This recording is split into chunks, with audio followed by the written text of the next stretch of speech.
السلام علیکم ورحمۃ اللہ وبرکاتہ۔ میں ڈاکٹر محمد خان نیچروپیتھک تو میں اللہ سے دعا کرتا ہوں کہ آپ لوگ سب خیریت سے ہوں گے۔ تو آج ہم لوگ ایک ویڈیو دیکھیں گے جس کے بارے میں مطلب کیا ہے کہ جو بے دینی لوگ ہیں وہ دین کے خلاف بولتے ہیں، جیسے بابا لوگ ہیں، یہ اتنے پڑھے لکھے ہوتے نہیں ہیں، بس ان کو بس ایک ہی ہے کہ اپنے پیچھے چلانے کا۔ بولتے ہیں نا کہ یہ کسی کے پیچھے چلنے والے نہیں ہے، قرآن کے پیچھے یہ نہیں چلتے ہیں، بس اپنی رٹ لگائی ہوئی ہے۔ تو میں اپنے مسلمان بھائیوں سے درخواست کروں گا کہ ہمیں قرآن کے پیچھے چلنا ہے۔ اگر آپ کو قرآن کی ایک بھی آیت معلوم ہے، یعنی سورہ فاتحہ بھی معلوم ہے، الحمدللہ رب العالمین الرحمن الرحیم مالک یوم الدین ایاک نعبد و ایاک نستعین، تو اگر آپ کو الحمدللہ رب العالمین بھی معلوم ہے تو یعنی سب تعریف اللہ کے لیے ہے اور جو پورے جہاں کا مالک ہے، تو وہ بھی آپ ایک مسلمان بھائی کو یا کسی کو بھی اپنے دوست کو اگر بتاؤ گے تو آپ کو بہت بڑا ثواب بھی ملے گا اور آپ ایک طرح کے عالم ہیں۔ اللہ تعالیٰ نہیں فرماتا ہے کہ وہ پڑھا لکھا ہی عالم بن سکتا ہے، ان پڑھ بھی اگر اس کو قرآن معلوم ہے، اس کا ترجمہ معلوم ہے، اگر وہ سنتا ہے اور وہ اسے دماغ میں رکھتا ہے اور پھر دوسروں کو سناتا ہے تو وہ عالم ہے۔ اللہ تعالیٰ نے نہیں کہا کہ یہ جو ملا لوگ ہیں یہ دین کے ٹھیکیدار ہے، کوئی دین کا ٹھیکیدار نہیں ہے۔ یہ لوگ تو بابوں کی کتابیں چلتا ہے، ہمیں بابوں کی کتابیں نہیں چلتا ہے، انہوں نے فرقوں میں بانٹ دیا ہم لوگوں کو، ان لوگوں نے تو ہمارا رستہ ہی دوسرا بدل دیا۔ یہ تو آپ صرف لڑواتے ہیں، مسلمان کبھی کسی سے نہیں لڑتا ہے، مسلمان سب سے پیار کرتا ہے، محبت کرتا ہے۔ اللہ تعالیٰ بولتا ہے مسلمان تو ایک معصوم ہے، تو مسلمان سے کوئی بھی ڈر ہی نہیں سکتا ہے، کیونکہ مسلمان جو سچا مسلمان ہے وہ کسی کو نقصان نہیں پہنچائے گا، وہ دوسرے کے لیے جان دے دے گا، اس کی خدمت کرے گا، اس کے لیے اس کی مدد کرے گا، لیکن اس کو نقصان نہیں پہنچائے گا۔ تو میں یہی کرتا ہوں کہ میرے بزرگوں اور دوستوں کہ اس ویڈیو کو آپ دیکھو، مرزا صاحب کا ویڈیو کو، اس سے آپ کو کئی چیزیں آپ کو معلومات ہوئے گی دین کے بارے میں۔ اور یہ تو جو قرآن سے بتاتے ہیں، جو قرآن کو چھوڑ کر جو کتابوں سے بتاتے ہیں ان کے پیچھے مت چلو، وہ ظالم لوگ ہیں، وہ جاہل لوگ ہیں، ان کو معلوم نہیں ہے، جبکہ اللہ تعالیٰ بولتا ہے کہ ایسے لوگوں کے پیچھے مت چلو۔ اللہ نے کہا کہ جب دین آ گیا، قرآن آ گئی، قرآن کا علم ہے، پھر ہم فرقوں میں بڑھتے ہیں۔ مسلمان کوئی فرقوں میں نہیں بڑھ سکتا ہے، مسلمان ہی رہے گا۔ آپ کو کوئی پوچھتا ہے کیا ہے تو ایسے آپ مت بولو ایسے کہ میں دیوبندی ہوں یا بریلوی ہوں یا اہل حدیث ہوں یا سنی ہوں، آپ ایسا کبھی بھی نہیں بولنے کا۔ اللہ تعالیٰ نے کہا جس نے فرقوں میں بٹ گئے وہ جہنم میں جائیں گے، ان کو قیامت دن بہت بڑا عذاب ملے گا۔ ہم لوگ صرف مسلمان ہیں، قرآن ہماری کتاب ہے، اللہ کی رسی ہے، اور نبی کی سنت ہمارے عمل ہے، ہمیں نبی کی سنت پہ عمل کرنا ہے، ہمیں کسی بابوں کی کتابوں پہ عمل نہیں کرنا ہے۔ اللہ ایک ہی ہے، سب کا مالک ہے، چاہے مانے یا نہیں مانے، ہمیں اس کے سامنے ہی حاضر ہونا ہے، وہی ہے جنت اور دوزخ کا فیصلہ کرے گا۔ آج اگر آپ تعلیم کر رہے ہو، اچھی تعلیم کرو، انشاءاللہ کامیاب ہوگے، لیکن قرآن گھر میں پڑھو، اس کو ترجمے کے ساتھ پڑھو، اپنی زندگی کے بارے میں معلوم ہوئے گا۔ قرآن کبھی نہیں کہتا ہے کہ کسی کو نقصان پہنچاؤ۔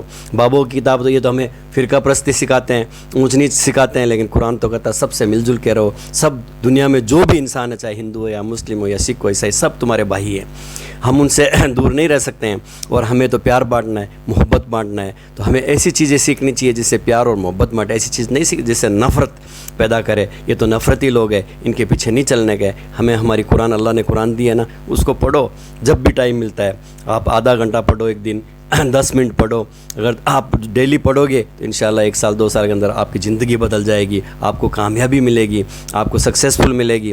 تو آپ کو وہی کام کرنا ہے، ہمیں ہمارے بس جو 5 نمازیں دی ہے وہ پڑھو کہیں پہ بھی ہو۔ ایک نماز کے لیے 2 منٹ 3 منٹ لگتا ہے، آپ فرض پڑھو، باقی نفلیں وغیرہ ہے آپ پڑھو گے تو ثواب ہے، نہیں پڑھ، اگر اس کے لیے ٹائم نہیں ہے تو کوئی بات نہیں ہے، آپ نماز مت چھوڑو، نماز پڑھو اور قرآن اور حدیث پہ چلو، جیسے ہمارے پاس میں اللہ کے نبی کی حدیث ہے، وہ حدیث 21 دسمبر 2021 کو سما ٹی وی کے پروگرام کتب آن لائن میں ایک بریلوی مولانا صاحب نے آپ کی طرف اشارتاً گفتگو کرتے ہوئے کہا کہ بدقسمتی سے لوگ آج کل موبائل فون اور انجینئر سے علم دین سیکھ رہے ہیں۔ اس پر اینکر پرسن سید بلال قطب نے ان پر گرفت کی۔ اگر آپ نے وہ پروگرام دیکھا ہے تو پلیز اس پر رائے دے دیں۔ وہ پروگرام میں نے اس وقت تو نہیں دیکھا تھا، بعد میں مجھے حسن بھائی نے بتایا، ان کے بھی کسی دوست نے ان کو کہا کہ اس طرح تھوڑے انجینئر صاحب کا ذکر ہوا ہے اس پروگرام میں، تو مجھے پہلے ہی پتا تھا کوئی اچھے الفاظ میں تو نہیں ہوا ہوگا۔ ہم تو تیار ہوتے ہیں اس کے لیے، کوئی بڑی بات نہیں ہے میرے بھائی۔ پچھلے 100 سالوں میں 60,000 کتابیں اللہ کے نبی صلی اللہ علیہ وآلہ وسلم کے خلاف لکھی گئی ہیں. دنیا میں کسی انسان کے خلاف اتنی کتابیں نہیں لکھی گئی. اور ان 100 سالوں میں جتنی تیزی سے اسلام پھیلا ہے نا, کوانٹٹی کے اعتبار سے, اس کی مثال آپ کو پچھلے 1200-1300 سال میں نہیں ملے گی. تو پروپیگنڈے سے فائدہ ہی ہوتا ہے. تو وہ پھر میں نے پروگرام سارا دیکھا. سب سے پہلے تو میں سید بلال قطب صاحب کو, میری 1-2 دفعہ فون پہ بھی ان سے بات ہوئی ہے, زیادہ کوئی لمبی گپ شپ نہیں, یہ نہیں ہے کہ ریگولر وہ رابطے میں, اور میرا خیال ہے اس بات کو ہوئے بھی کتنے مہینے گزر چکے ہیں, آلموسٹ شاید سال گزر چکا ہو.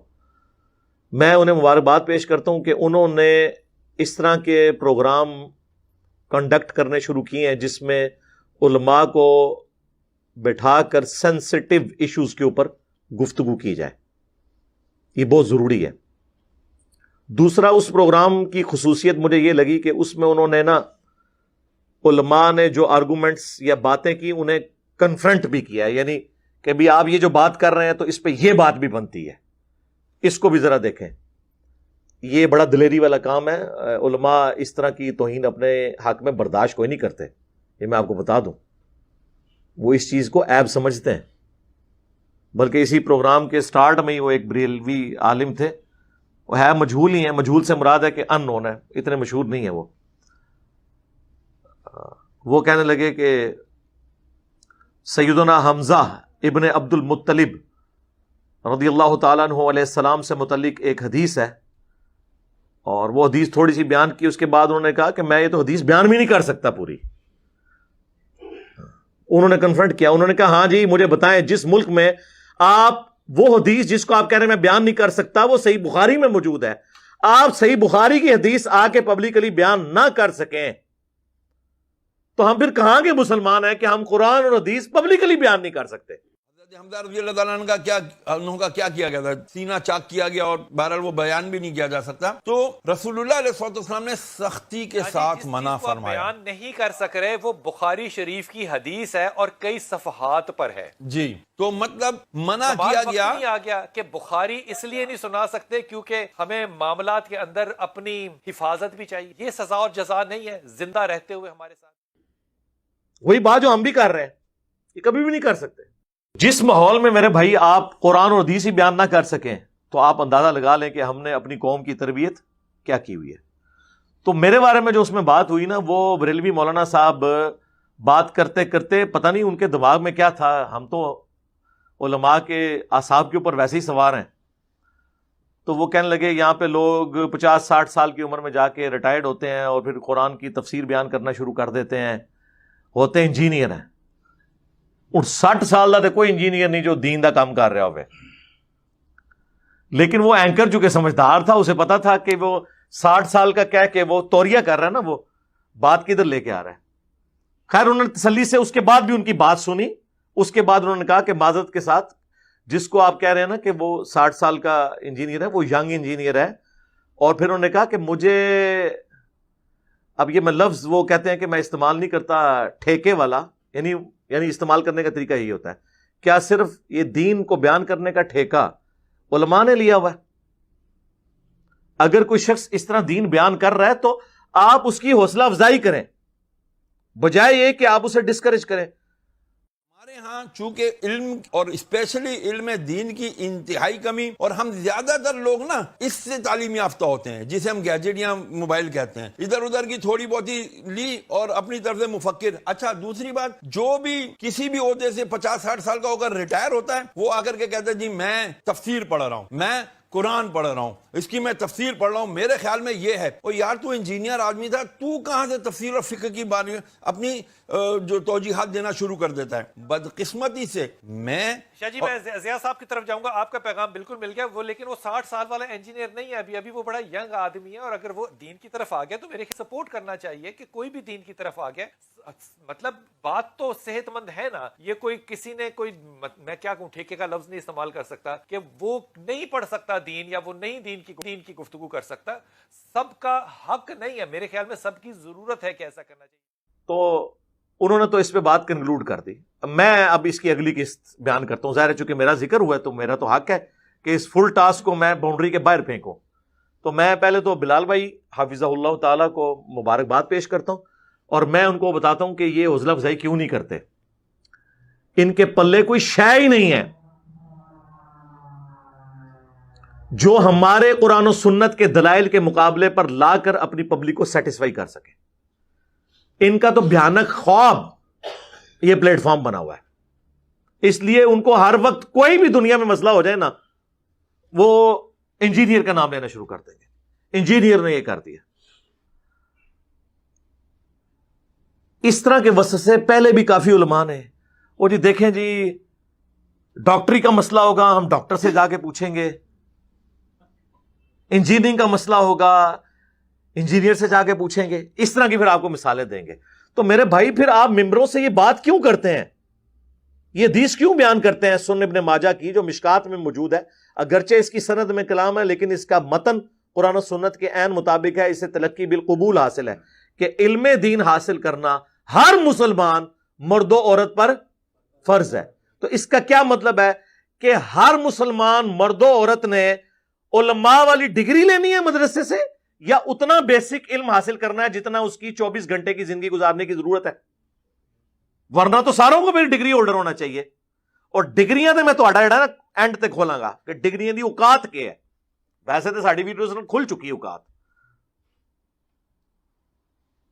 تو کہیں گے نہیں ہر بندے کو علم دین حاصل کرنا چاہیے. پھر جامعہ ترمذی کی ایک حدیث ہے، اس کی سند میں کلام ہے لیکن اس کو سپورٹیو ابن عباس کا قول ہے کہ حکمت مؤمن کی گم شدہ میراث ہے، جہاں سے بھی ملے اسے حاصل کر لو. ہے کہ نہیں؟ نبی صلی اللہ علیہ وآلہ وسلم کو قرآن میں کون سی دعا سکھائی گئی ہے؟ اے اللہ میرے عشق و سرور میں، میرے وجدان میں اضافہ کر دے، یا قل رب زدنی علما، اے میرے رب میرے علم میں اضافہ کر دے. ہے نا؟ قل هل يستوي الذين يعلمون والذين لا يعلمون انما يتذكر اولو الالباب. اے نبی تم فرماؤ بھلا علم والے یا بغیر علم والے برابر ہو سکتے ہیں؟ نصیحت تو نہیں حاصل کرتے مگر عقل والے. عشق دے چلے نہیں سر، نہ نہ نہ نہ، عقل والے. عشق دے چلے جڑے نے اتنے میرے ہتھوں مارے گئے، اگوں فرشتیاں دے ہتھوں مارے گئے. عقل والے. انما یخشی اللہ من عبادہ العلماء.